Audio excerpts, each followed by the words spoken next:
Sound good? And then we'll feed you. We do have a cash bar that's going to open when the food gets here, not now. But the next speaker I'm going to introduce has movie star good looks. He's incredible. It's me. All right.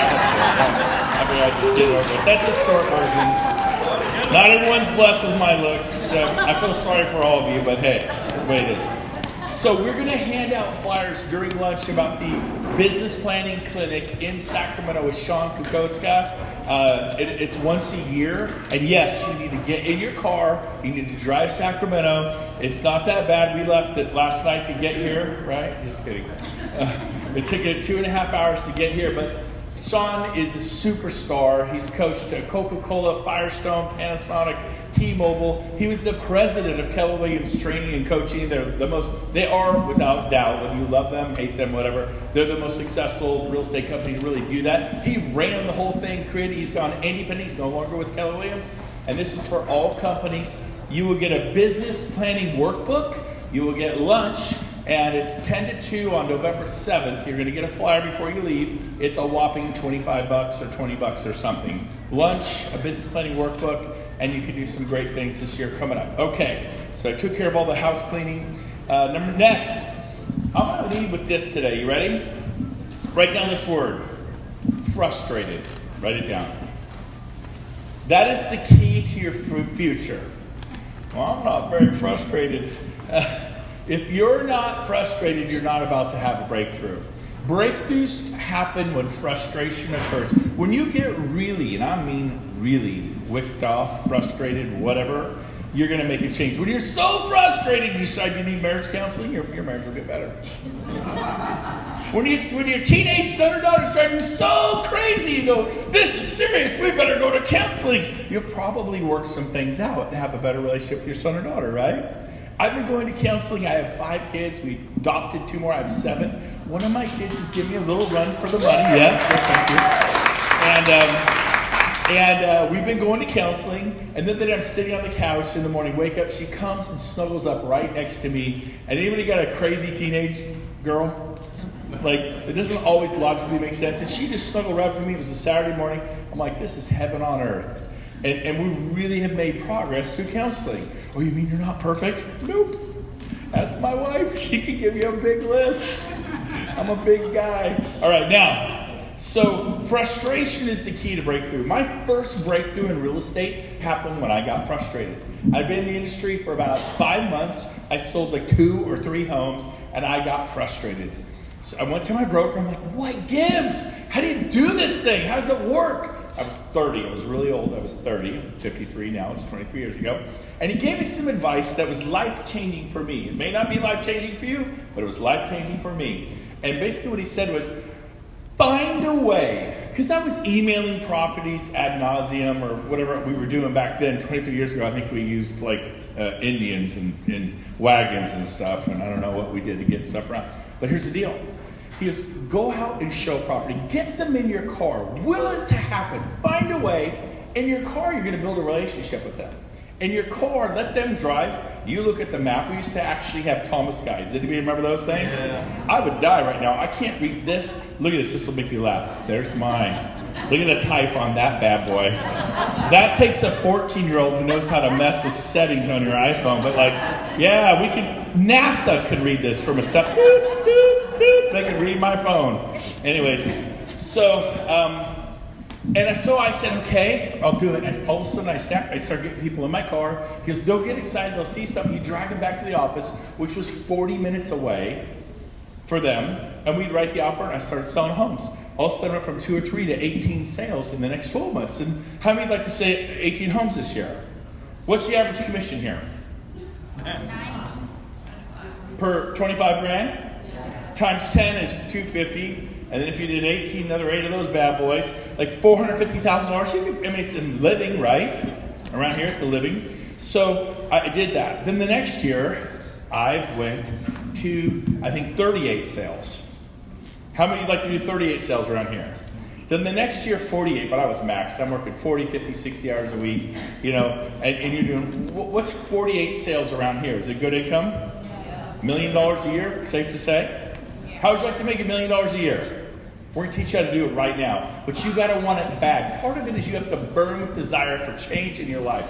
You have to be sick and tired of the status quo. When, like Rick Jihas said, when did you be okay with okay? When did you start settling for things in your life? And so breakthroughs are very, very good.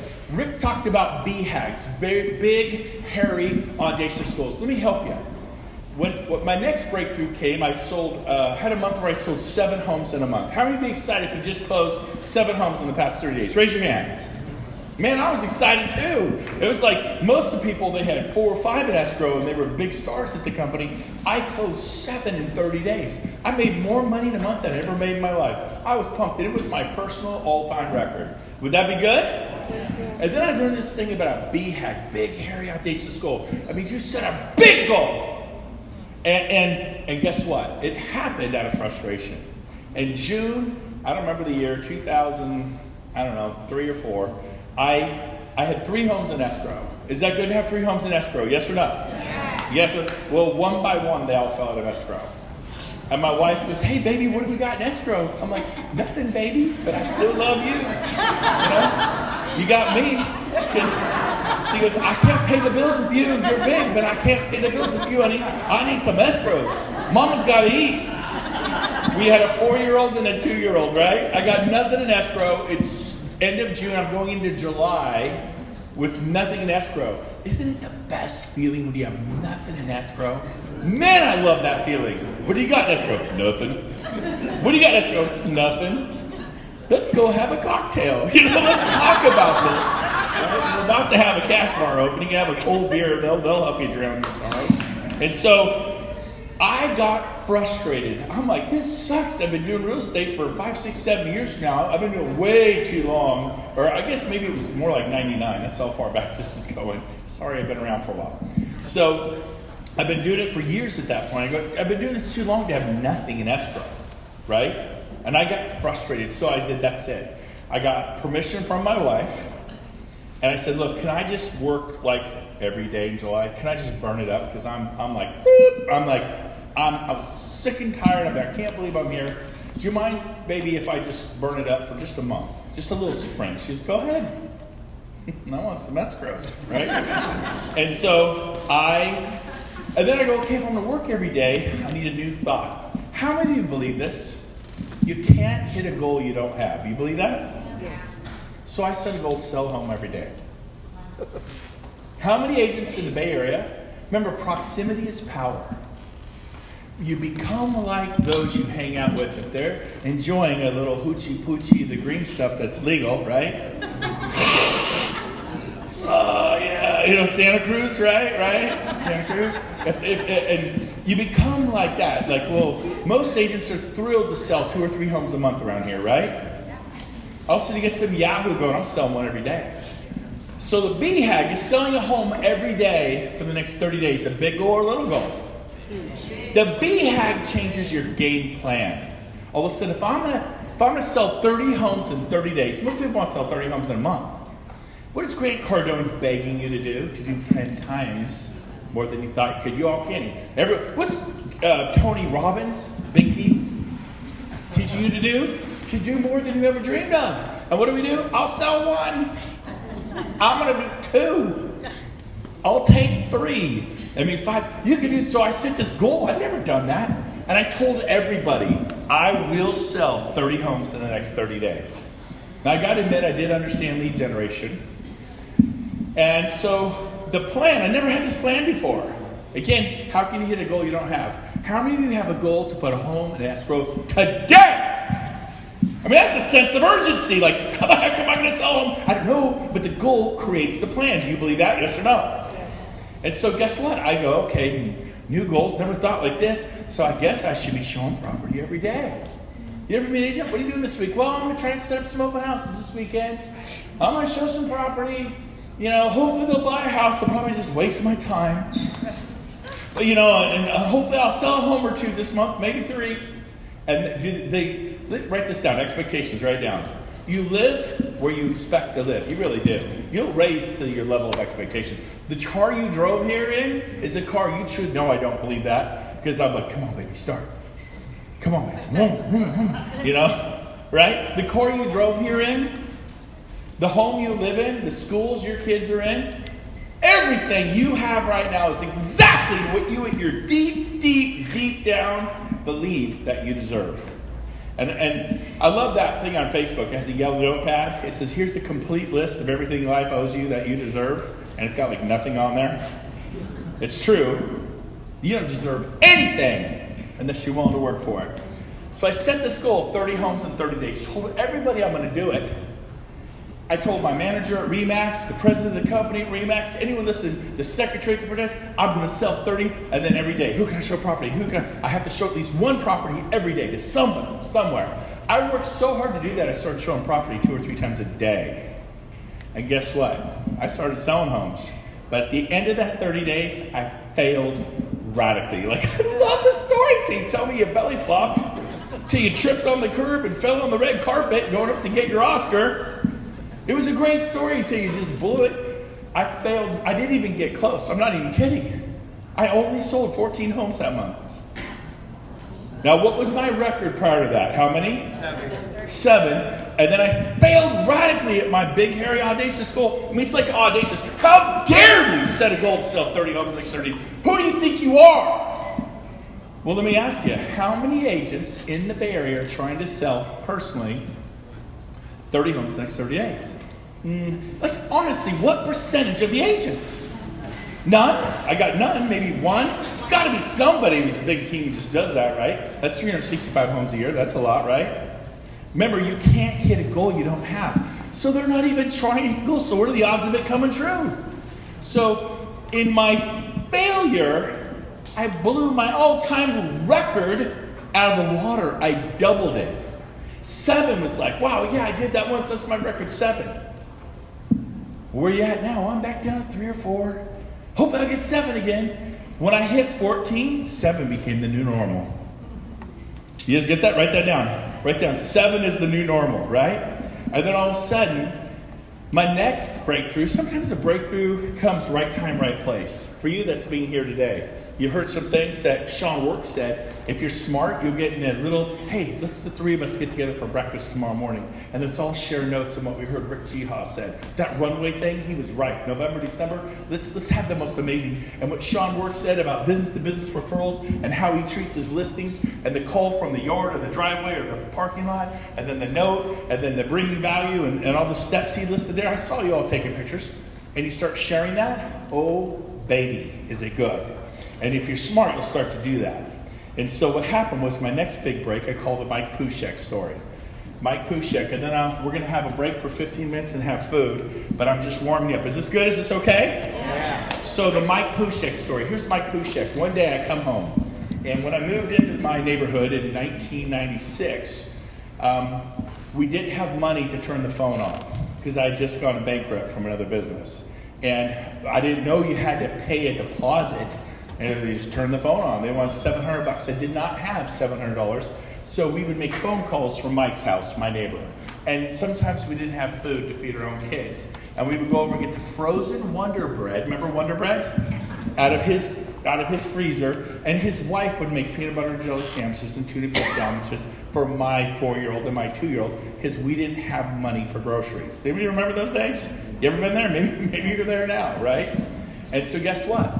Mike watched that happen to where I'm selling 48 homes a year. We're going to Maui. We're going to the Caribbean. I'm driving a brand new Chevy Tahoe, fully loaded the way I liked it. All the bells and whistles. And life's good. And his life didn't change in 4 years. He was a corporate box salesman, sold cardboard boxes for HP, Dell, Gateway computers. Remember Gateway computers? And he would sell 30,000 boxes, 60,000. He was making in Sacramento, it wasn't even great money in Sacramento, but $68,000 a year plus bonuses. We really didn't live in the best neighborhood either, little 3-bedroom, 2-bath homes.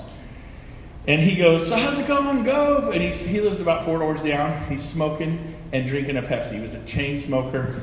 And I go, awesome! I got paid today, and I hold my hand up. And it was a day where it was the end of the month, and I closed a bunch of deals, and I held up 5 checks. He goes, come over here. He flags me over. I come over. And he goes, let me see those. I hold them up, and he just rips them out of my hand. It was almost rude, but we're neighbors, we're friends, and he could do that. And he starts thumbing through them. And he adds them up. Now, this is Sacramento. Our average price back then was like, I think it was really high. It was like $220. By the way, my first 2 years, it took me 2 years before I found a house over $100,000. All the homes were $58,000, $68,000. I hit the luxury market at $88,000 and $95,000 a house. And then 2 years later, I really got my biggest commission check ever. I was pumped. I went to a community called Orangevale. They had horses, 2 to 5 acres, 3,000 square foot homes with pools. It was $128,000. Yes, I'm old. And I got a big commission, 3% on 128. I was so pumped. I mean, I know you laugh. I was actually excited. I'm like, gone are the days of $68,000. 128 is like double. Anyways, no, I'm off on a side story. So he adds up my checks for 5. It was like $48,000 or something. He goes, you earned $48,000 this week? I go, not really, Mike. I've been working on this for the last month or two and showing property. They just all culminated in the month. And he goes, I'm quitting my job tomorrow. I go, Mike, whoa. Don't quit your job tomorrow. It's taken me 4 years to get to this point where I'm making good money now. You know, $48,000 a month in here's okay, right? Way better in Sacramento, right? Very inexpensive. I think it's a quarter a gallon for milk and 50 cents for gas. Kidding, but it's cheaper to live in Sacramento. We all know that, right? So he goes, no offense, but if you can make this kind of money, I'm gonna kill it. I go, dude, you're making me, please, I'm begging you, get your license, start. He quit his job the next day. He goes, let's have a little bet. First month I'll outsell you. I go, dude, I sell 4 homes a month, 5, sometimes. There's no way. He goes, let's have a bet. He beat me. I sold 6 homes that month. He sold 7. He copied me verbatim. All the stuff I'm telling you, he actually did. 4 years later, he sold 337 homes in 1 year. 337. The guy was a freak of nature. He was smoking more. Puffing away. Mike Pusek, I love him. And why am I telling you that story? Because he changed my life. I was selling 48 homes a year, is what I sold my 4th year. And he calls me up on a Friday night, and we'll go to lunch. And he says, hey, what are you doing this weekend? I'm doing some open houses, showing property, this, that. He goes, no, you're not. We're going to Toronto. I go, dude, Toronto, like Eastern Canada? He goes, yeah. I go, that's thousands of miles away. He goes, yeah, we leave at 5:30 a.m. Let's go. I go, I'm not going to Toronto. It's what, 7 o'clock on a Friday night? What are you doing? He said, I'm going to this Craig Proctor guy. #1 RE/MAX agent in the world. 128,000 agents. He says he's willing to teach us at this Quantum Leap seminar. You take some giant leap and your business grows. I'm like, it sounds kind of cool and everything. I didn't work for RE/MAX. But I'm like, I am not. I have appointments. I have open houses. He goes, man, give them away. Have people do it. Come with me. I don't want to go alone. I sign up for this thing. He goes, come on, come with me. Come on, man. Don't make me fly around the country alone. And I'm like, Mike. And he goes, come on, please. And it was his first year in real estate. And he'd read it in Realtor magazine, one of those gimmicky ads, Craig Proctor Super Conference. I saw him too and ignored it, right? And he begged me. I go, I don't know, maybe he goes, let me look, I'm online. And he goes, I got a ticket right here. I go, cheaptickets.com, last minute, I'll get you on there. I said, Mike, don't do that. He goes, no. I go, how much is it? I was just curious, $180 last minute. $1,970 round trip. Last ticket on his plane, he wanted to fly together. I'm like, well, that settles it. I'm definitely not going, right? He goes, I'm buying it right now. I go, do not press click. He goes, click. He goes, did I just waste $2,000? I go, are you serious? He goes, I'm emailing it over right now. He goes, you coming or not? Okay. Changed my life. The next year I sold 108 homes. Next year 180, next year 220, next year 287, next year 330, the next year 429 homes. Because I learned something different from the #1 RE/MAX agent in the world. He was selling 600 homes a year. Part of that, I was the star. If you are the star, what can you teach yourself? Nothing. You surround yourself with talent. If you scratch golfer, just hang out with people who shoot 5 under or whatever, right? Hang out, if you're a good hunter, hang out with a better hunter. If you're great at real estate and you're selling 60 homes a year, hang out with someone who sells hundreds of homes a year. It doesn't work anymore. Rick Jihad listed a place this morning. We think he got it $7 million. The guy that was on stage and looks like the most interesting man in the world, right? He doesn't dress as well as I do, but I'm trying to coach him. Okay? Everybody needs help. Right? I mean, when God has gifted you with a body like this, just as what it is. Okay, now, oh man, you guys are a fun crowd. So, is it cool if we take a 15-minute break and then I'll start my stand-up comedy routine again? Is this good? All right, and the cash bar is open, the food, 15 minutes. Let's start. Oh, it's getting quieter now. Did you guys hear that? It's getting quiet. Peace and quiet have become my dad. Okay, so what I'm going to get into next is, and you guys will be tired of this, but that's why Tony Robbins, this is why Grant Cardone, this is why everybody beats on it. Your mindset is so important. Everyone write down this word, expectations. I talked about it earlier. You live in the home you expect to live in, drive the car, take the vacations you expect to take. And I hope that irritates the crowd. No, I don't. Listen to me. Yes, you do. And so your mindset's the key to that. But how do you know expectations? You ever heard of managing expectations of the client? Anybody heard that one? And you tell them, oh my gosh, you're going to do a home inspection, and that home inspector, we're hiring him not to praise the home, but to find every little problem, from a cracked tile, to electrical, to windows, to the foundation, to the roof, to the oven, to the dishwasher, to the hot water heater, to the air conditioning, whatever. He is going to, you want the best, right?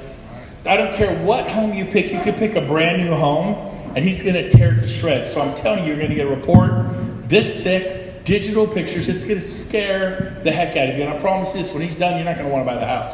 It doesn't matter what home you find, he's going to tear it to shreds. So I'm managing their expectations. They get done, they go, Brent, no, it's fine. You know, there were only 18 bad windows, so we could deal with that. And there was some electrical, but the home's still on the foundation, the roof's fine, all that. And so basically, I manage the expectation. I paint such a bad picture, they're telling me it's not. Did you guys get how that works? And the reason is I learned to do that because people would get the home inspection, get that big report, freak out, and cancel the sale. You ever had that happen? I guess in the Bay Area, your offers you're all looking at me with blank. I just remembered. You guys write offers that are non-contingent out the gate here, don't you? Right? Okay, never mind. Ignore that one. But we have to manage expectations. Don't forget, you guys are next level. So everyone write this down. Hope is not a strategy. Write that down. Hope is not a strategy. A strategy is a strategy. I hope things get better. No. You want things to get better? Who was just at the Tony Robbins Grant Cardone Wealth Expo? Raise your hand. Wealth Expo people. A handful of you. You guys all should have been there, right? Where was that located? People flew there from New York, Seattle, Canada, Florida, and you couldn't get your butt 2 hours across town. Well, I don't need the rah-rah. If that's what you think Grant Cardone and Tony Robbins is rah-rah, you're the most clueless person in the room. It's all science and psychology, and it's about having a different result. Again, proximity is power. You get around people who sell 100 homes a year, you'll start to sell a lot of homes. You may or may not get to 100, but they think different and act. Do you all agree? If you're selling entry level and you hang out with 5 superstars who sell the high end, $2, $3 to $7 million level, you're gonna start learning what they do. Then you start imitating that and emulating that, and guess what happens? All of a sudden, you're selling homes from 3 to 7 million. Does that make sense? So remember, if proximity is power, you need to make a conscious effort to hang around with a certain group of people. So make a list. What do you mean? Well, I want to hang out with Brent Gove. Maybe you want to hang out with me. Maybe you don't. Maybe you want to hang out with this superstar Sotheby's agent or this big-time baller from Coldwell Banker. Oh, they would never, ever. That's your mindset. They would never meet little old me. I've never turned anybody down for a coffee in my life. Sold 4,000 homes in 23 years. Spent $1 million on the radio. Published books. Speaking big. I've never said, sorry, I'm too busy for you. I will not have coffee with you. But your mindset, your self-image is, I don't want to bother them. Your mindset, I don't want to bother them. Successful people, they'll make time for you. You may have to wait a month, 2-3 months, but they will make time for you. And guess what? I went to that, Craig, someone asked me about Toronto, what happened at that event. One of the speakers from stage, there's 1,400 people in the world. Leonard Fazio from Iowa, selling like 640 homes a year. Is that a lot of homes in Iowa? I think it was every home for sale in Iowa, right? And all these people, and afterwards he's mobbed by people. I went to the very end, to the very end, to the very end. It was like 12:15. His speech got done at noon, and 15 people, for about 15 minutes, people were going up to him. At the very end, I go, "Hey, Leonard." He goes, "Yeah, this is my dad here. My dad was with me at that particular event too." And I said, "Can we take you to lunch?" He goes, "Sure." And my dad, my 83-year-old dad, who's 83 now, and myself took Leonard Fazio to lunch and spent an hour with the guy on stage, and we just riddled him with questions and pretty much interrogated him for an hour. Bought his lunch. It was expensive. It was like $14. And I came back and sold 108 homes where I thought, I have no more time. How does anyone sell 70? I did 108 with my eyes closed. And then boom, boom, boom, ended up becoming the number one RE/MAX agent in California. How many RE/MAX agents are in California? Does anybody know? I don't know now, but there were 10,000 at the time. How would you like to outproduce 10,000 of your colleagues? Anybody? I did it. Now here's why I did it. I went somewhere. I'm telling you, you need to get on a plane and you need to go to a Mike Ferry event.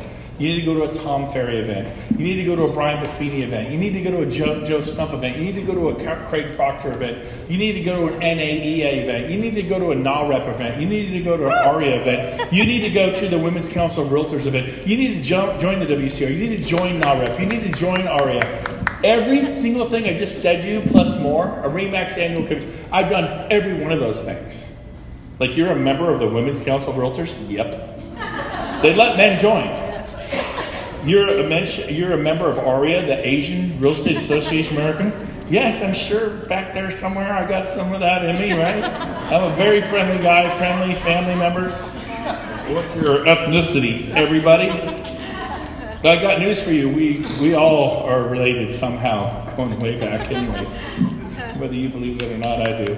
So, but you just got to get your mindset right. Your mindset has put you where you are today. Well, I would go to Craig Proctor, but I can't afford it. Listen to me. I'm not going to help you, back you up as you argue for your limitations. Write this down. If you argue for your limitations, you get to keep them. What do you mean by that? If you're I would, but I don't have enough money. Okay. Think if you win that argument, you'll stay in a position where you don't have enough money. I would do that, but I'm afraid to talk to people. I get nervous. Okay, then you will stay fearful. You know why I've said this for 30 years? You know why I've always done well and been on stages? Because I have a high tolerance for rejection. Write that down. You need to develop some thicker skin. I remember when I started real estate, I was like, some sellers said something that weren't nice. Some other agents said something that weren't nice. I was a RE/MAX agent. I remember the broker, Tim Yee. Anybody know Tim Yee? Raise your hand if you know Tim Yee. 3 people. He looked at me and he goes, "Dude, you got to get some thicker skin." I remember thinking, "Oh, I don't. I'm fine." He was right. Now it's just like, whatever, you know. As long as I'm loving and treating people right, don't let them rub off on you. So here's the deal. I'm a guy who's not afraid to fail. I left RE/MAX and went to Keller Williams because I thought, I'm going to give it a shot. If I don't like it, I can go back to RE/MAX. I happen to love Keller Williams. And then 3 years ago, I left Keller Williams and went to my current brokerage, Keller Williams. RE/MAX said I was crazy for going to Keller Williams. And I went to Keller Williams and it was way better, but they didn't want to see me leave their team, right? And then Keller Williams told me it's crazy to go to my current brokerage. And I'm like, oh, maybe you're right. If you're right, I'll be back in 6 months, just like I told RE/MAX. Well, it's been 3 years. Obviously, I didn't go back. And it doesn't matter whether you're leaving Intero for Century 21 or Century 21 for Coldwell Banker or Coldwell Banker for Berkshire Hathaway. Your brokerage is going to tell you you're crazy. But the point I'm making, I'm not saying you have to leave your brokerage. The point I'm making is I wasn't afraid to fail. I wasn't afraid to take my cap, put it in my hand, walk back, and say, you know what? You were right. I tried my current brokerage, or I tried radio, or I tried TV, or I tried 40,000 postcards from the penny saver, or I tried these crazy open houses that what Brent Gove said, and it didn't work. I was just okay with that. When did we become a group of people who were not okay with failure? I mean, I want to win. Don't get me wrong. You got to want to win. I want to win. Write this down. You're either winning or you're learning. Not a good one. There's no lose. Because like you win or you're like, okay, Okay. I'll give you an example. I went on a listing presentation and I didn't get the listing. I have very high success rate with listings. And I called them back and said, hey, and you need to do this. It's called a forensic audit. Every one of you need to do this when you lose a buyer or a listing. Called them back and said, been doing this for years. Hey, just curious. I thought we really hit it off. I was shocked when I didn't get the listing. This is how I support my family. I always want to learn. What made you choose that agent from Coldwell Banker? What made you choose that Intero agent? What made you choose that Compass agent? What made you choose that Remax or EXP or Century 21 or whatever agent? What made you choose that agent? And they go, well, it's funny you should ask. What you didn't know is we interviewed 5 companies. And if it means anything to you, you are our second choice. Anybody dating anyone? Yeah? You were my second choice. I feel so much better. Right? But they go, you were right there. But they said to me, they go, the guy we chose, he just looked us in the eyes and said, nobody will outwork me for your listing. I'm so excited I can taste it. I'll give my right arm for this listing. I will do more for you, be more for you, market this home, a whole list of things. He goes, give me a chance. I will blow your mind. He goes, none of you did that. And honestly, I got a little lazy. I used to have the eye of the tiger.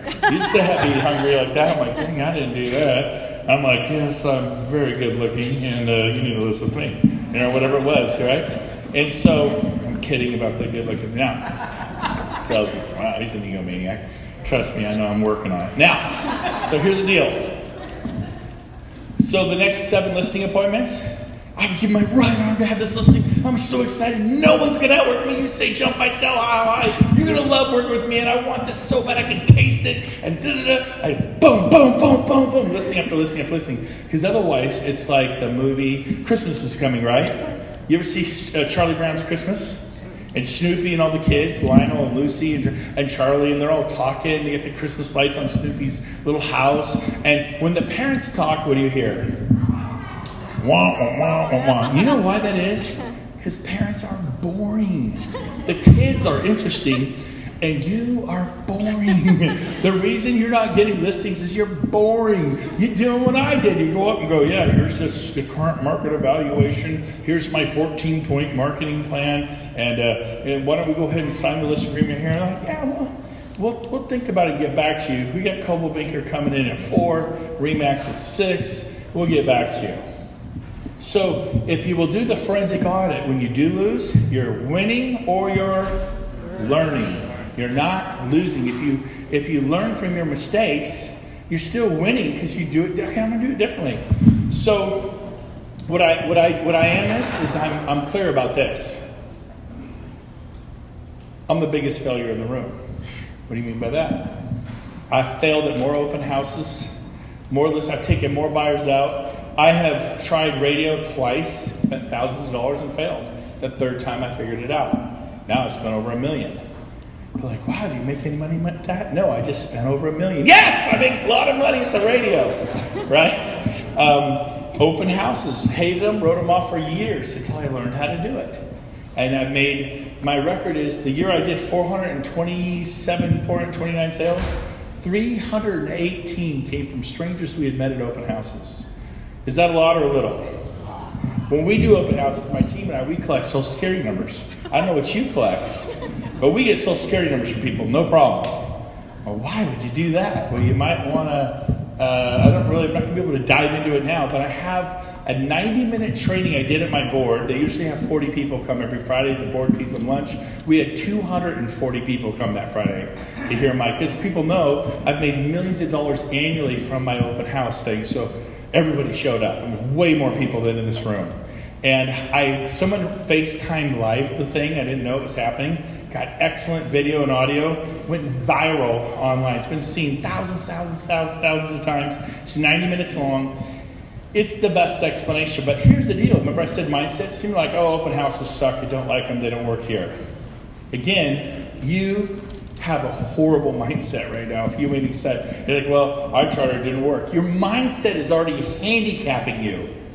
You're already beyond handicapping. I guarantee you, if I relocated to San Carlos or Los Gatos or Daly City, I would be out there doing open houses every single weekend and I would kill it.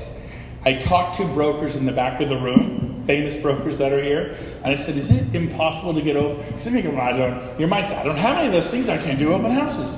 Call other agents. Well, there's not only 7 agents at my brokerage that I'm a part of with Berkshire Hathaway, we just started, or Intero, or Century 21, and I can't. We'll call other agents from other companies. Oh, they would never let me. Again, that's your mindset. In Sacramento, we call other independent brokers. We call Coldwell Banker, Remax, Keller Williams, and we get listings all the time to hold open. Well, I tried it. It doesn't work here. Really? Because I talked to superstar agents in the back of the room. He says, that's all we do is call other brokerages and independents and hold their listings open. So, again, your mindset is keeping you broke, okay? In Sacramento, I call Coldwell Banker, the agent. They say, well, our brokerage does not allow other brokerages to hold our listings open. You ever heard that one? Thank you very much, Phil. Next one, Coldwell Banker agent. Yes, Brent Gove here, never met you, but is your listing still for sale on Poppy Court? Yes, it is. I go, do you have a buyer for me? Not yet, but I noticed it was vacant. Is there any chance I can hold it open either Saturday or Sunday this weekend? You can go to Carmel, Napa, go to Lake Tahoe, have fun. I'm looking for a listing to hold open. I'm an expert at selling them. Hopefully bring you a great offer. Is that possible? Tell me no. She was like, sure. That's about how it goes. Tell me no. Okay, all right, thanks. Next one, my buyer's agent's doing it. Next one, yeah, sure, go ahead. I've never had to call more than 3 or 4 agents or brokers to get a house. I call one Coldwell Banker agent, they say no. The next Coldwell Banker says yes. And Lions is a large brokerage in Sacramento. They have 1,200 agents. Absolutely, you cannot hold their listings open. It's called controlling market share. If you hold open a Lions listing, and you get 60 people through the door, and you sell homes to those people, 2 or 3 of them, are they Lions sales, or are they whatever company you're with sales, right? It's all about market share, and they relist. They're going to relist with Lions. So that the brokerages have a policy, you may not let other agents from other brokerages hold our listings open. Why? Is it serving you? No, you want to sell the house, right? Is it serving your client? No. It's serving the corporation, whatever corporation that is. Are you with me? EXP had that rule, and I went to them and said, you got to get rid of that rule, and they amended it. Anybody can hold open an EXP listing, and anyone can hold open a listing from any other company. Yes, go ahead. So, I did that at Remax for 12 years. I did it at Keller Williams for 8 years, and I've made millions of dollars from that. So I'm going to show you a different way of doing it. Anybody want to have more success? Yes. And if you do everything the same way you've always done it, you're going to get the same result you've always had, right? I was so bad at open houses when I started, I wrote them off for years until I saw somebody doing it with excellence. And I went from making hundreds of thousands of dollars a year to millions of dollars a year because they copied somebody who was doing it really good. You can have a burger place and you'll make whatever you make, hundreds and hundreds of thousands of dollars a year. You copy In-N-Out, you have In-N-Outs here, and you can go to millions. You got me with models, so here we go. So I'm going to go over my open house system. And basically, the 7th buyer strategy is master lead generation. You desperately need more clients. Most agents have 2 or 3 clients. You need 40, 50, 60 clients. Well, that's insane. That's your mindset again. I would have 40, 50, 60 clients at all times, and I only had time to work with the clients who were desperate and wanted to buy this weekend. You, on the other hand, have 2 or 3, and they're like, well, I might buy a home this year, might buy a home next year. That's awesome. Right? Or I remember this one guy I met. He goes, man, real estate agents and brokers are like car salesmen. And it drives me crazy, but you got to do it. So yeah, you can show me property this weekend. Oh, that's a really rewarding client to work with. How would you like to have so many clients you pick and choose your clients? Well, come on, how do you call 40, 50, 60? I don't.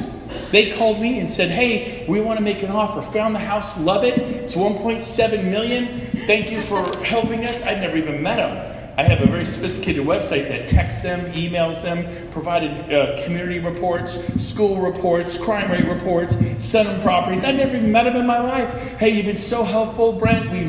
They've read about me. They feel like they knew me. I had no clue. And you go make a 1 point. Does that sound good? Yes. So you need clients. Clients is the issue. Everyone walks around like a test tube.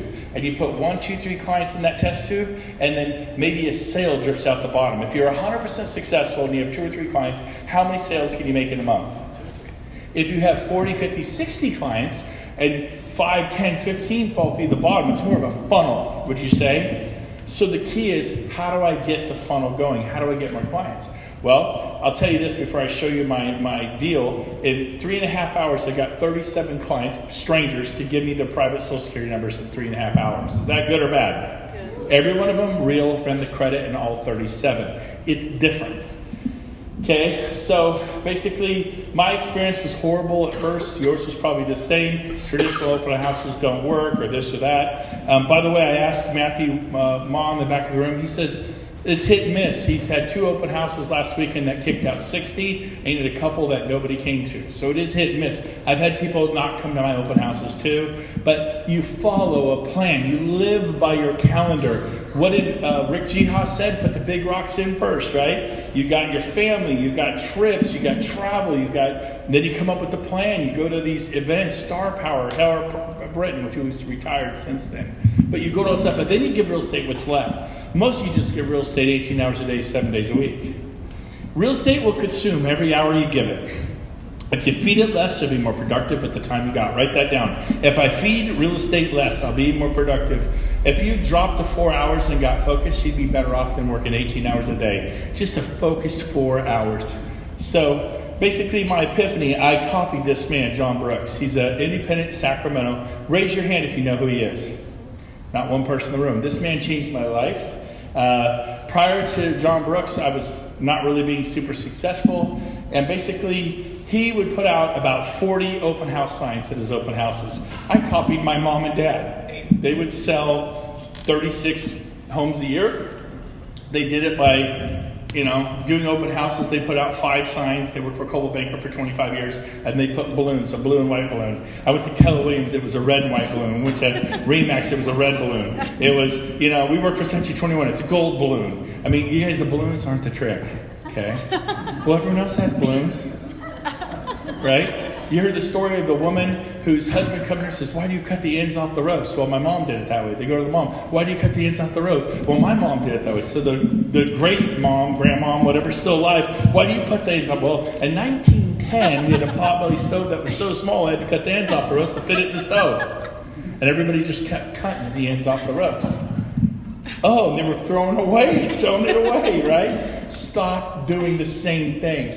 So he started having to put out 40 signs, and the signs were different. But it's like fruit stand. I was in the Ritz-Carlton for my anniversary like 7 years ago. We're headed down towards Santa Cruz and Monterey and Carmel, and there's that fruit stand between Half Moon Bay and Santa Cruz. Anybody know that fruit stand? And you start seeing their signs: cantaloupe, grapes, Fuji apples, strawberries. And after a while, I can't stand them. Like, babe, let's just pull over and get some strawberries. Was I thinking about strawberries prior to that? The fruit stand people are genius marketers. They show that, right? And then let's get some Fuji apples and let's get some of these grapes, and we load up our car with all this fruit. We're bringing it home to the kids. I mean, but they didn't put out 5 signs right in front of their place like real estate agents who could make $25,000 a shot. My gosh! Now we put out 5. Ooh, broke a high heel. Right? I put out 35, 30, 35, 40 signs. You put out a ton. So I started copying John Brooks. And guess what? I will say this. When I was driving down the road, sign after sign after sign, I'm like, what the heck is this? I get to the corner. We have a sign or 2 in the corner. He had 2 at each corner. He had 8 signs just at the corner going, go this way. They were this tall, that wide. I've never seen an open house. They were like distorted dinosaur signs. Like, what the heck is this? It actually got my attention. And it said, free list of area homes. Wow, I'd love to live in Los Gatos. Man, I'd love to live in Burlingame, San Carlos, do these. I live in X area. And this area is where I really less of a commute. And, you pull up to the house. You ever do an open house? You pull up and you see people drive away? They're like, oh, that's hideous, and they leave. Well, they don't leave mine because it says free list of area homes.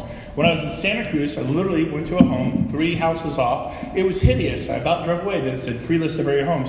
I go, ooh, I wonder what homes cost here in Santa Cruz. And I went in just to get the list. Then it gave him. Now, if I had driven away, did he have a chance to swing the bat? So, I followed his deal, and within a number of years, I got up to $168 million a year in sales, and a place where homes cost $330,000. Is that a lot of homes? That's hundreds and hundreds and hundreds of homes. So here's what my signs look like. They're either generic, or you can put Lions or Remax or Keller Williams or Coldwell Banker. Put your logo there, but there it is, free list of area homes. And the signs I originally had were $100 a piece. The city would take them because the sign ordinance wasn't right. I'd put out 14 signs and lose 13. It's $1,300 to do the open house. So you eventually switch to these. These are corrugated plastic. They're about $7 each. You lose 10 signs at $70. It's a little more affordable. And that's what they look like. And you can get them at buildasign.com. And you can go generic or here or branded, whatever you prefer. I like both. They're all good. At least 25 plus. And you'll start getting people to your open houses, okay? Advertise in the MLS. The way you put the signs out are critical. A lot of people put like 7 signs 10 feet away. Boom, boom, boom, boom, boom. I would put signs out for miles. Miles. Like miles. Like you put it here and you got it straight. And then you look as far as you can, a quarter mile, half a mile down the road, you put another one. Then you put another one. And you ever heard of the storybook for children, Hansel and Gretel? And the breadcrumbs? And so I would run people for miles. Well, that takes a while. Yeah, it took me like an hour to put the signs out. But I get 100 people to my open houses. I swung the bat all day long for hours and hours. I would come here and start my open houses at 9 in the morning, and I'd work till 9 at night. I'd actually put in a 12-hour day if I worked here. Because I'm a man, you're a woman, you could do the same thing, but you choose. Here's what ages do. I remember my mom worked at Couple Baker. Oh my God, I did an open house today from 2 to 4. It was exhausting. Oh my God, I did mine from 1 to 4. Who came? Nobody. Who came to yours? Oh, a title rep came. They gave me an open house survival kit. It had a crossword puzzle because you're bored. It had bottled water. It had a granola bar. It had a little pen so I could write down my thoughts about where I wish I was, anywhere but here. I've gotten the open house survival kits from title reps, okay? I met 9 mortgage officers, right? And it was like, oh, it was like 3 hours. It was hot. And that was what I copied. And I wrote them off too. I would come here and work 9 to 9, Saturday, 9 to 9, Sunday. And I'd go snow skiing on Monday, water skiing on Tuesday, fishing on Wednesday, golfing on Thursday, hiking on Friday. I was the dad at the zoo with all the 5th graders. I was the one at Apple Hill with the 7th grade class. I was the one at the museums in San Francisco with the kindergartners. I was the one who went to the NASA museum in Sacramento, the Crocker Art Museum. I was there because I had all the free time I wanted Monday through Friday. On the weekend, I was a weekend warrior. Just a different kind of one.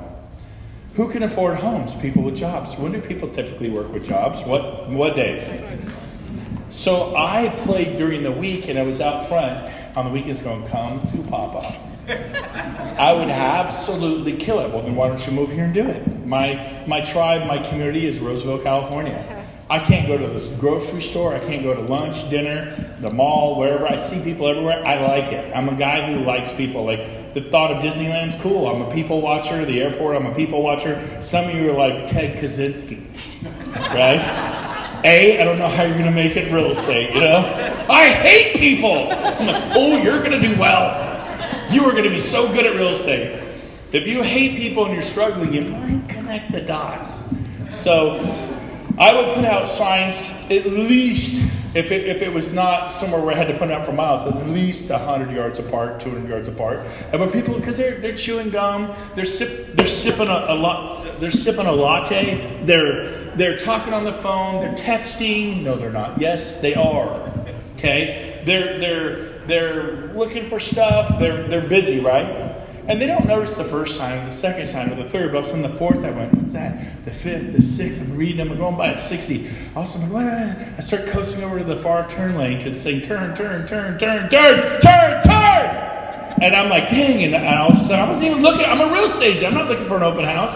I get to the corner. There's 8 of them. Turn. It's like screaming at me to turn. So I did what the signs told me to do. I turned.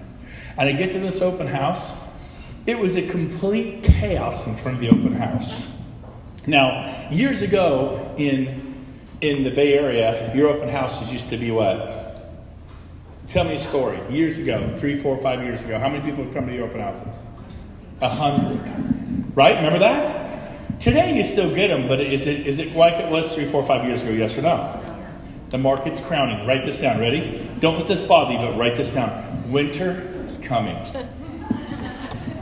No, I'm serious. Now is not the time to lease a Tesla, to buy a boat, to buy a timeshare to get that second home. Market's crowning, man. Any fool who's been around knows we are about to crown it. Maybe a year, maybe 2, maybe 3, but it is coming. And that means it will get tougher. Well, I'm struggling now. Yeah. So do you think you should buy a cabin right now? If you're struggling now, you know it's going to get harder. Does that make sense? Yes. Should you really buy the fifth wheel? Is now the time to buy the motorhome? Is it the time to put in a pool? Is it? No. Now's the time to pay off all your debt, save up cash. So when winter comes, did you guys feel it at all here in the correction? Yes. Did you honestly? Did you feel it at all? Yes. A little bit? Did homes get down to a lower price? Yes. Where were home prices in 2010, 11, say in San Jose, a house? Anybody remember? 600. 600? Are they 600 now? So, they must be 700. They 800? Where are they now? One what? 1.4. So 600 to 1.4. What if you had some cash to pick up just a couple of them, just a couple, 1 or 2, back when it was winter? It was winter, but you in 05, 06, 07 bought a cabin. You in 05, 06, 07, your wisdom bought a Singer ski boat. You in your wisdom bought a nice bad Mercedes AMG package. Listen to me. Don't be depressed. We sell homes here. We sell homes here. We sell homes here. But when it gets to here, you want to have some money to buy a building. And then when you buy that building and it appreciates, where you at? So just side freebie. Was that good? Okay. I'm just speaking at a wealth expo in Long Beach. I'm just warming them up for the. So you're going to lose signs, get over the cost of doing business, call any broker, simply ask. I get told no to, no big deal, Fido, forget it and drive on. You know, sometimes I have to talk to 2 or 3 agents or brokers. Hey, can I hold the home open? I only call on vacant homes. I like vacant homes. It's easier to get them to hold open if they're vacant. You can call on occupied. I call on vacant. I like holding them open because I can close in a week. Take a cash buyer and close this Friday. Now, an occupied home, I could close this Friday and give them a month to move out. They don't have to move out just because you're closing. So you can do fast closes on occupied homes. How to greet people? I say, welcome, come in, I'm here when you need you. I don't do a sign-in sheet. I don't ask for their information. I don't give them a business card. Hey, come on in, I'm here when I need you. And I'll back away in my language. I back away from them. Here's the salesperson. Hi, how can I help you? It's like, whoa, I'm at the jewelry store. Just want to look at some rings, okay? I'm at the furniture store. How can we help you? I'm like, hey, man, I'm just here to check out the store. No, you're there to buy some. But they walk up. Well, here's my card. You call me if you need me. That's a salesperson. I never give my card out. Ever. Ask me for a card. Ask me for a card. You have a card? Nope. I don't give anybody cards. You ever had a client? I gave out 10-year cards. Did my friends call you? Did they call you? Oh, they did? I can't believe that. So I tell them, look, I'm not going to give you cards to hand out. You don't get my cards. You guys all, here's 10, hand them out to all your friends. How's that working for you? So I teach them this. I go, look, refer me to someone. If they say, hey, can I have Brent give you a call? And then Phil, my friend, says, sure. Yeah, have him call me. Then you call me. Am I going to call the potential seller, yes or no? 50% of the time? 100% of the time. And I tell Phil, if that works out, where's your favorite place to go in Carmel, or do you like the Ritz-Carlton in Half Moon Bay? Yeah, I'll put you up for the weekend if this comes through. So what's the greatest radio station in the world? Greatest radio station in the world. WIFM, a few people know it. Raise your hand if you know the greatest radio station. Raise the high. This is vital. It's called WIFM. It's called What's in It for Me. So you're like, hey, give me a referral. Give me a referral. Oh, yeah, totally. And 30 seconds later, they've forgotten you exist. Now me, he knows if he gives me a referral, I'm putting him up to Ritz-Carlton for the weekend in Half Moon Bay. He goes, well, I love the Tickle Me Pink Hotel in Carmel. You ever been to that one? I've been to that one. It's awesome.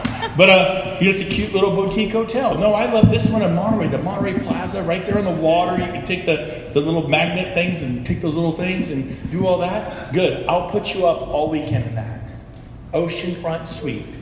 Just one referral. Do you think I get referrals? Yes. All the time. Is that legal? I don't know. Now, we will edit that part of this talk. You can't give money. You got to be a real estate agent. It's probably beyond what the Department of Real Estate would say. All right, now, but do what you want. I've never done that personally.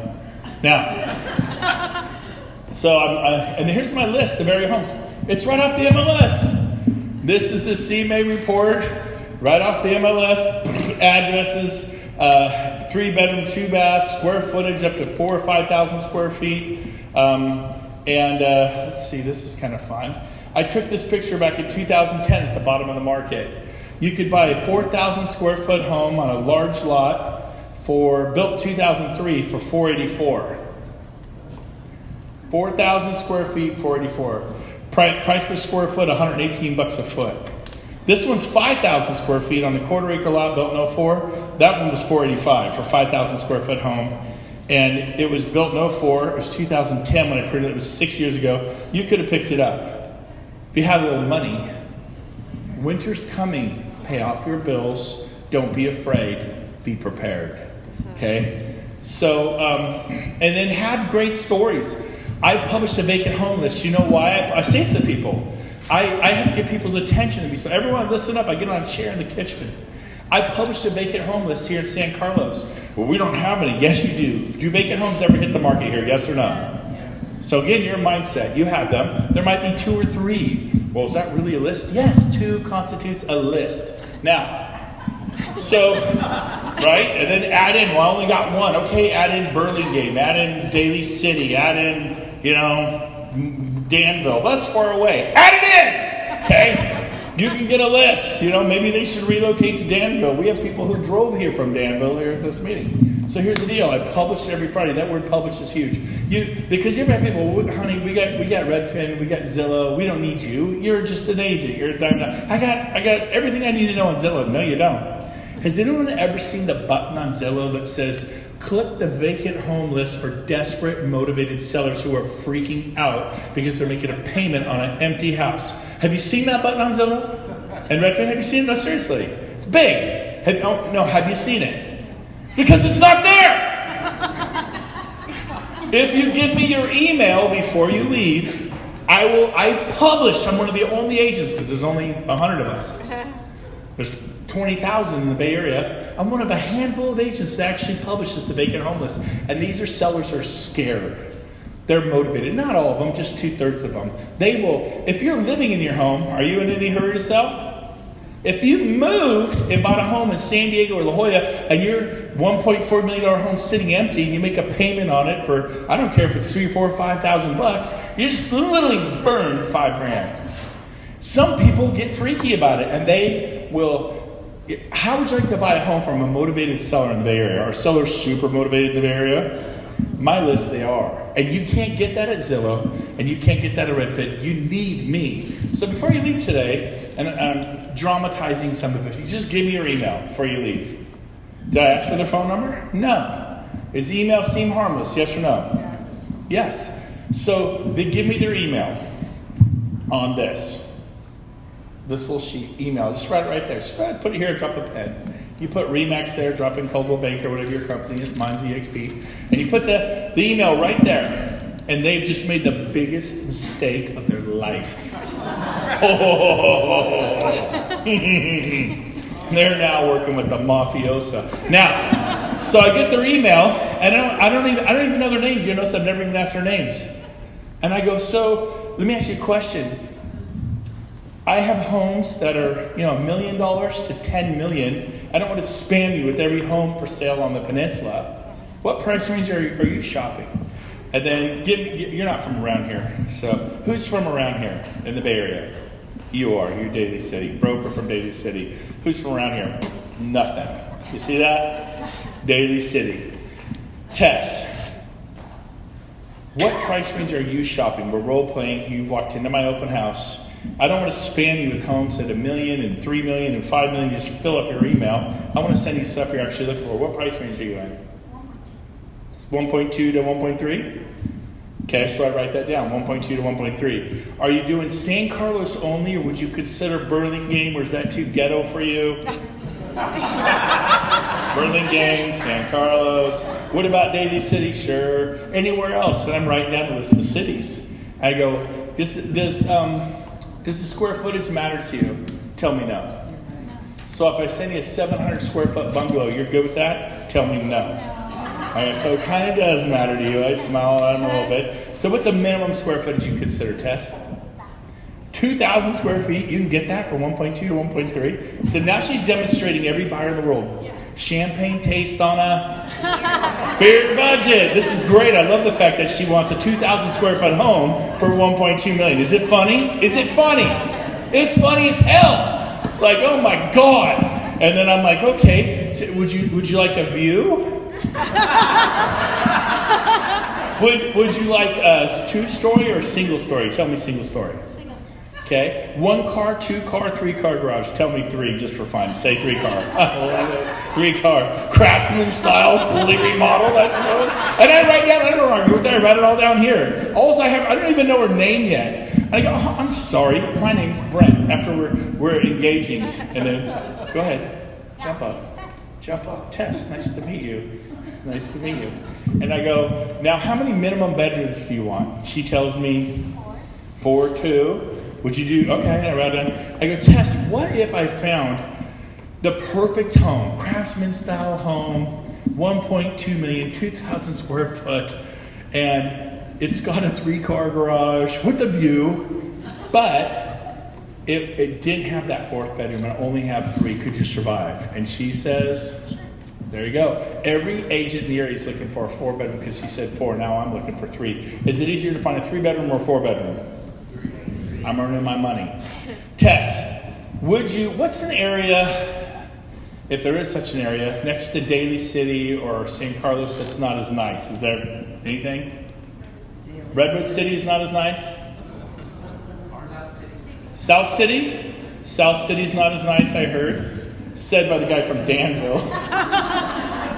I love it.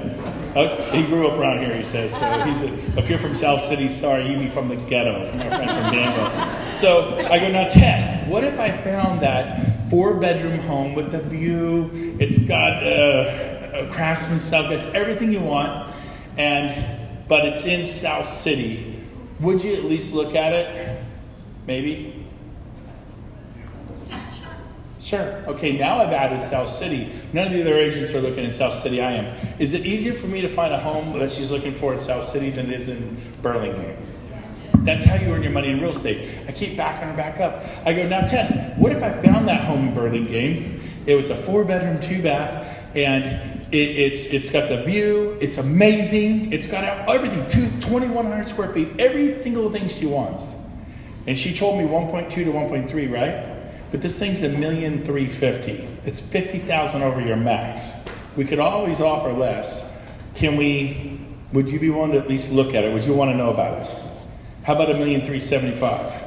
How about $1,400,000? How about $1,450,000?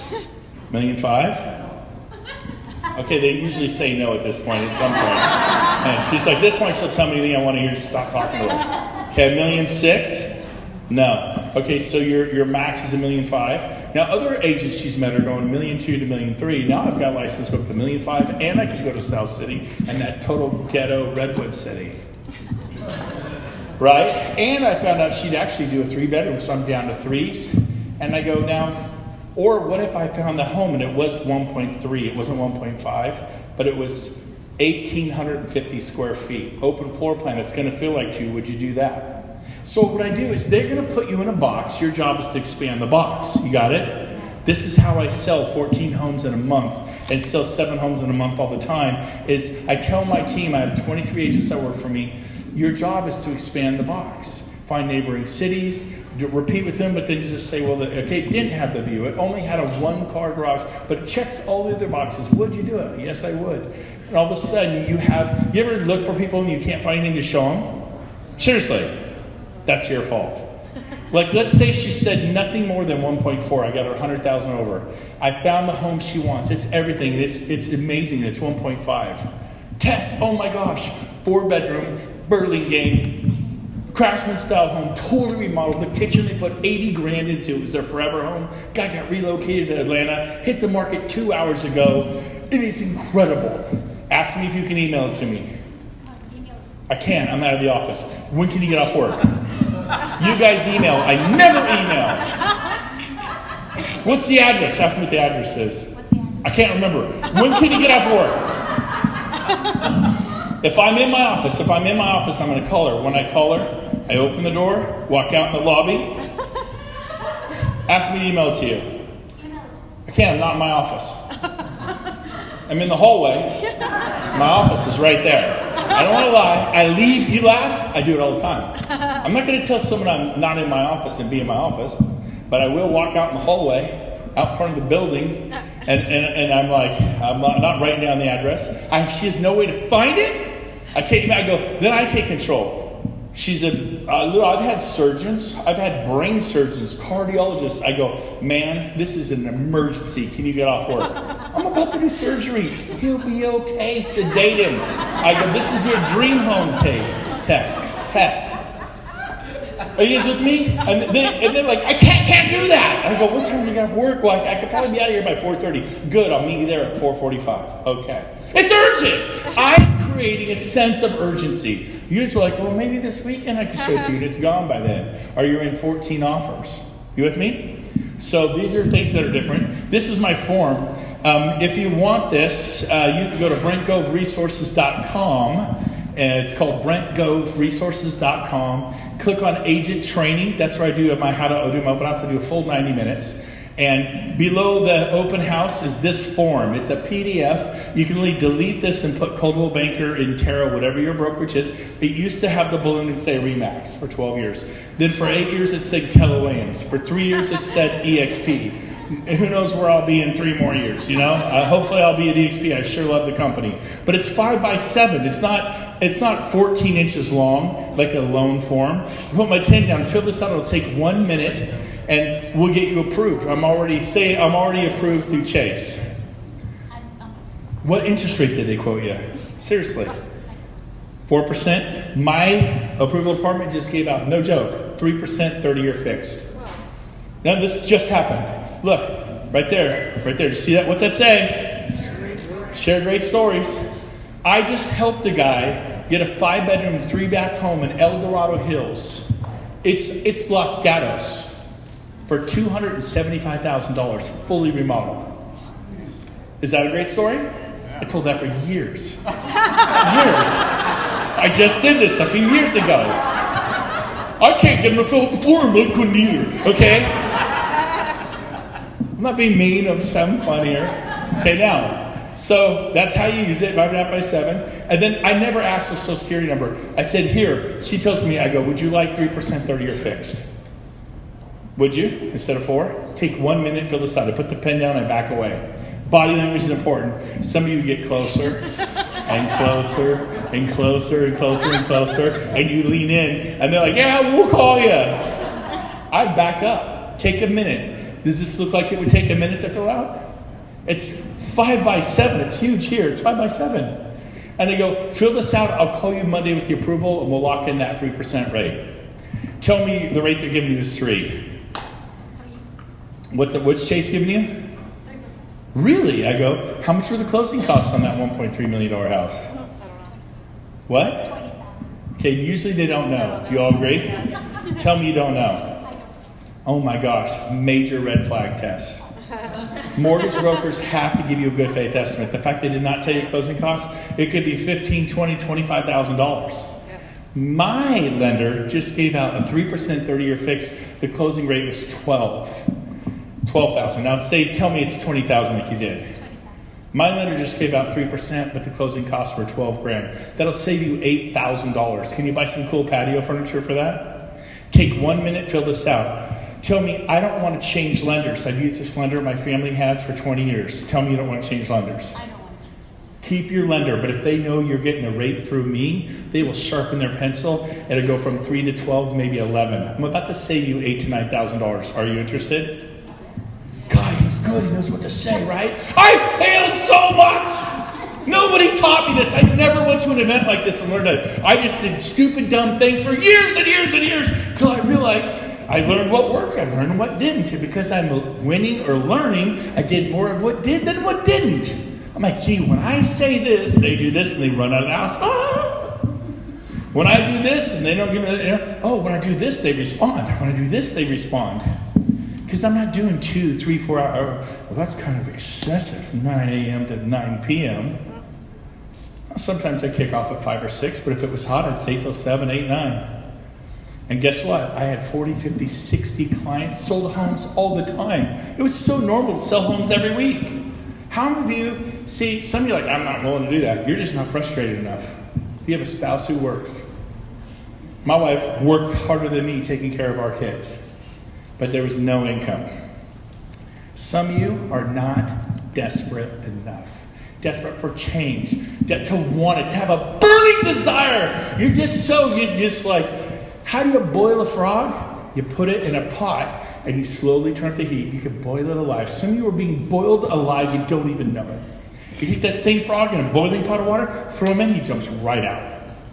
Some of you are being boiled alive and you don't know it. You are better than this. Look at me. You are better than this. I'm making eye contact. Yes, you. You are better than this. You are better than this. And somehow, no, I'm not. You have God-given strengths and abilities, whether you'll recognize it or not. We're all created in His image. And you can do amazing things with your life if you'll just say, you know what, I can. I can love people. I can give more. I can forgive more. I can be kinder. I can respond well. What is life? Responding well. Someone cuts you off on the freeway. Whammo, right? No, that's not responding well. Respond well, say, hey man, I'm sorry, let them go. They probably had a hard day. They respond well. So as we're wrapping it up, talk about interest rates and closing costs. Everybody gets approved. I'll call you Monday with your approval. Never say I'll call you Monday to see if you get approved. And by the way, I never ask for Social Security numbers. They know what that means. They just write it on there. And then they put their name, their phone number, job, how many years they've been doing it, income, SS, co-applicant, boom, boom, boom, sign here, permission given to pull credit. It's awesome. They'll need more than that, but they'll see all their debt, they'll see their credit, we know their income if they didn't lie, and that little form sold 318 homes in 1 year with this form. This is born out of 20 years of polishing. You can have it. BrentGoveResources.com. So as we're on the home file, then I hold other homes open. I picked other homes in Burlingame or San Carlos or Redwood City or South, and I hold them open, and I put the price there, then I mark them down. You could do that? Yeah, you get a red marker, and you write the price. I put it in a little glass case. This guy is Jared Arnez, and I marked down his house from $485 to $445. People go, oh my gosh, this is a great price. And if they go, is this the price? I go, no, that's the price I'll get it for. I hope. I'm going to offer, we're going to go in low. Everybody else is like, well, you got to go in full price or better. I'm always going in 100,000 under. I'm the lowest guy, but I always get the deal. That's a whole other training called How to Write Winning Offers and Never Lose Again in a Multiple Offer Situation. I used to lose all the time in a multiple offer situation. Constantly lose. Don't you love it? You write an offer and there's 9 other offers. Isn't it great? I actually love it. I get it every time because I know how to coach my client what to do to win that house. And so the Bay Area, you guys are more aggressive than the Sacramento, but that's a whole other training. How to do the open house. I booked the open house on Monday. Early bird gets the worm. No cancellations, never go up. Occasionally they'll say, hey, we sold the house, you can't hold it open. I'm like, I already advertised it. The whole world's coming. You got people driving in from Modesto, from Gilroy, from Napa. They're gonna call you. Your name's on that sign. They will call you and burn the sign down. People driving 2 hours, 4 hours round trip to do this open house. I wish I could cancel it. I've already advertised it. I can't get it back. People are showing up. I'll hold it open for backup offers. Do you want a backup offer? I already got 5. We'll have 5 more. Will that help your seller or hurt them? Just hold it up for backup offers. I call my friends whose listings are pending. I hold them open. You can't hold a pending house open. Why not? What law says you can't hold a house open that's pending? The buyers come in and they go, is this house pending? They go, wow, I didn't see this one online. It's pending. Okay, can you hold it open? Yes. You can hold it open. Okay? How about a home that just hit the market? Can you hang out in front of the house in the street? People come up with the vacant home? Yes, you can. And they go, oh my gosh. And you go, yeah, I'm an agent. You want to go in? Yeah. And take them in, unlock the door. You can't do that. What? Yes, I can. You go by a hot new listing, like, oh my gosh, I think it's going to sell in 5 seconds. Go hang out in front of the house from 5 to 7. People get off, they're pulling through. You got an agent? No. You want to go in? Yeah. Boom, let's make an offer. Let's make an offer. See, you don't think that way because you don't have a big, hairy, audacious goal. You're not thinking about selling 30 homes in 30 days. You're just trying to do 3. The size of the goal creates a work ethic and a plan. Does that make sense to everyone? Yes. I love you guys. You're amazing. So be consistent, persistent, move around, find your favorite fishing holes. Maybe you're better in Burlingame than San Carlos. Maybe your haunt is Daly City. Maybe you like this neighborhood or that neighborhood. Some of them will be horrible, won't work. Some will work great. Bring a lender with you. I got so busy I couldn't do Saturdays anymore. And I'll end with this because we're going long, but I'll end with this. I did this Saturday and Sunday for 3 months. You don't do this the rest of your life. I haven't done open houses for 15 years. I'll take my new agents, take them out once or twice, and they got it. My team does it all the time. Write this down. Ready? Write it down. Short-term pain, long-term gain. Only did this for 3 months. I had so many clients. How many clients did I have? 40, 50, 60, 70, 80. I don't know. I had tons. That on Saturdays, I could not do those open houses from 9 to 9. So guess what I did? 9 a.m., property. 11 a.m., show property. 1 p.m., show property. 3 p.m., show property. 5 p.m., show property. 7 p.m., show property. Well, they want to see 18 homes. That's fine. They only get an hour and a half. So I need a half hour to get to where I'm going. I would book people in 2-hour slots near 9 o'clock every Saturday. Same place, same time. I will find you the home of your dreams in the next week or 2.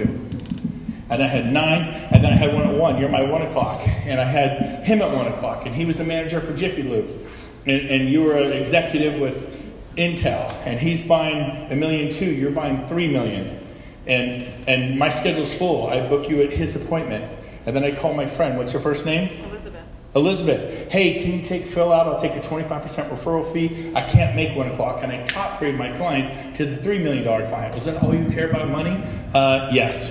Now, and I'm just kidding. But here's the deal. If you're going to be away from your kids and your wife or your husband, shouldn't you do well? Yes or no? Yes. Should you sell 20 homes at $1 million or 20 homes at $3 million? Same 20 homes. Are the homes nicer at $3 million than $1 million? Are they? Yes. Totally nicer. Are they more fun to show? You're like, man, I'd love to live here. Have you ever done that? You're showing probably going, and they're going, this is disgusting. You're like, I'll take it. I would love over here. This is filthy. Who lives like this? We do. Should meet my kids. I got 5, right? And you're like, some people, right? It's so funny. And so she shows Phil, nice guy, 1.2. I get 25%. I give away the client. And then I take him out at $3 million. And I ended up doubling and tripling booking those appointments. But I'm highly effective selling homes every weekend. The norm is to put 2, 3, 4 homes in escrow every Monday morning. And then you get to the point where you can only do the open houses on Sunday, every other Sunday. Because now you have so many clients, every other Sunday you just need to be showing property too. And you're doing deals every weekend. And then you're like going, this is awesome, but I need a life. These kids are running me all over the place. Like, do you show property in Modesto? Well, could. Do you do Napa? I guess. Right? Do you do Reading? I mean, right? You really need to sell. I could do Reading, right? Do you sell trailer homes? Is the commission any good? Yeah, I sell trailer homes. Do you sell commercial buildings? I could try. You know, agents will sell anything. What is your market? What's your niche? I never did land. I've never sold a piece of land. I've never sold commercial. I don't lease buildings. I don't sell buildings. I sell in Sacramento, the $400,000 to $600,000 market. We do hundreds and hundreds. I just like doing high volume. I'm not the luxury guy. Don't like it. I'm not the Ritz-Carlton Four Seasons for service. I am the Marriott, the JW Marriott. I'm not the Holiday Inn or Motel 6. We'll leave the porch light on so you don't get shot. I'm not Motel 6. I'm comfortable with the Marriott level of service. The high-end demands a higher level of service. Not me. I'd rather do massive volume. I'll do it, but I don't. It's not my focus. Does that make sense? So as we're done, I'm going to open this up for questions. But I did want to cover this in closing. Was this good? Yes. So just remember, just thank you. Clap, get him off the stage. If you argue for your limitations, you get to keep them. Mindset is everything. Expectations, managing the expectations of your clients, managing the expectations of the other agents, and managing your own. You sell is exactly the amount of real estate you expect to sell right now. You need to start expecting different things in your life. Get frustrated, mix it up, try something new, be willing to fail. Abraham Lincoln went bankrupt twice, got divorced 3 times. He failed at every political office he ever ran for. The only political office he ever won was the presidency of the United States. Babe Ruth, the year he set the record for home runs in the league, and they named Babe Ruth, the Swanton of Sultan, the most famous guy ever in baseball, simultaneously set the record for striking out in the league. Nobody struck out more than Babe Ruth, but nobody remembers. Nobody remembers all my failures. Just doing, he seems to be doing okay. He's up on stage, says he's going to make $4 million this year in real estate. Woo! $9 million next year. Woo! Maybe I do, maybe I don't. But here's the deal. I am not afraid to fail.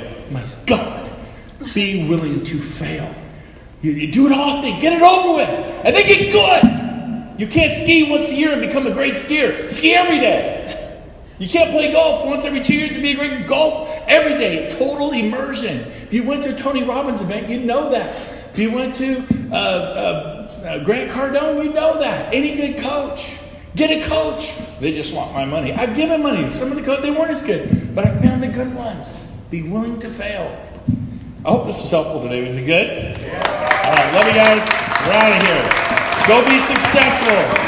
Woo! Turn the music on. Cash bar is open. You can hang out. We'll be around to chat with you.